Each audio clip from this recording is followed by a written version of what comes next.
Madame la Présidente du Sénat, Messieurs les ministres, Monsieur le Recteur, Mesdames et Messieurs, en vos titres et qualités, chers collègues, chers amis, aujourd'hui, nous parlons de violence. La violence, elle est partout, dès notre naissance, au premier cri jusqu'à notre mort. Elle parcourt l'histoire et malheureusement contribue trop souvent à l'écrire. Elle soigne de la plus anodine des activités, sous les préaux, dans la rue, au travail, dans les hémicycles. La violence est incrustée dans notre quotidien. Nous observons aujourd'hui une montée des discours sur la violence et leur banalisation. Violence faite aux enfants, violence faite aux pauvres, violence faite aux femmes, violence faite aux travailleurs, la violence faite à ceux qui s'opposent au système, la violence faite à l'autre, violence de toutes parts, à tout propos, à tout un chacun. Toutes ces violences existent. Elles ne surgissent pas d'une mode de la victimisation. Et ceux qui la prétendent se rendent coupables d'une nouvelle forme de violence en dépouillant les victimes d'un statut que pourtant elles n'usurpent pas. Excusez-moi.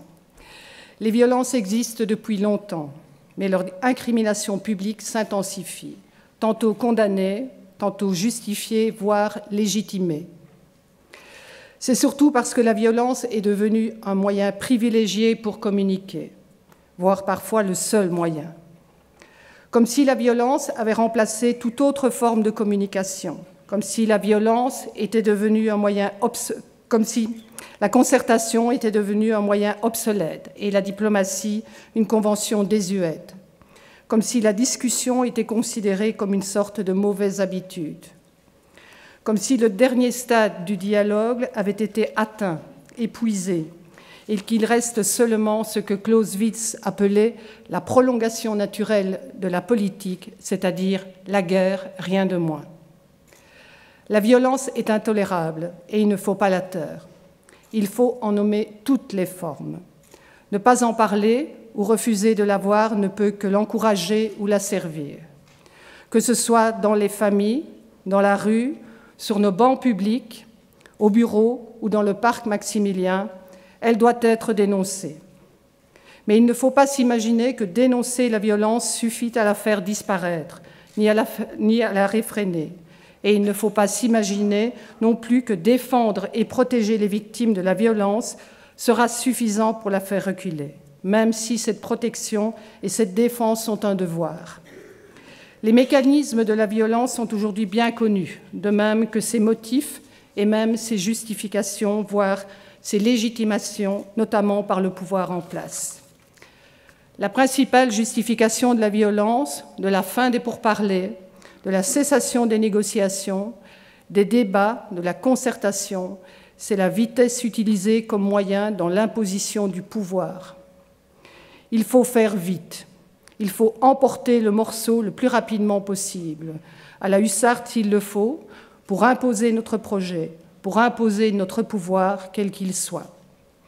Et cette méthode brutale, qui naguère encore était l'apanage des kamikazes et considérée comme délirante, cette méthode violente s'est banalisée, depuis le monde des affaires, avec ses OPA cavalières, jusqu'au monde diplomatique, où il suffit à présent de slogans et non plus de programmes pour s'imposer. Si nous voulons une alternative à la violence qui s'insinue partout dans les rapports humains, il nous faut un outil, et cet outil existe. À côté de la famille et du travail, il y a un lieu qui permet toutes les expérimentations. Et ce lieu, le troisième lieu ou tiers-lieu, selon le sociologue Ray Oldenburg, nous devons le construire ou le reconstruire au sein de l'université. Pour pacifier la société, pour réduire les inégalités, pour faire reculer le racisme et l'exclusion, pas d'endroit plus fécond, pas de lieu plus diversifié, pas de momentum plus ouvert et plus central à la fois que l'université. Nous pouvons et devons rétablir l'art de la confrontation verbale argumentée et faire reculer les attitudes autoritaires non raisonnées. Car c'est cela la violence, une attitude autoritaire non raisonnée. Pour en finir avec la violence, et s'il y a une ambition nécessaire, c'est bien celle-là. C'est à l'université qu'il faut tenter l'expérience la plus intéressante qui soit je veux dire l'intelligence. Contre la violence, tentons l'intelligence tous ensemble. Je vous remercie.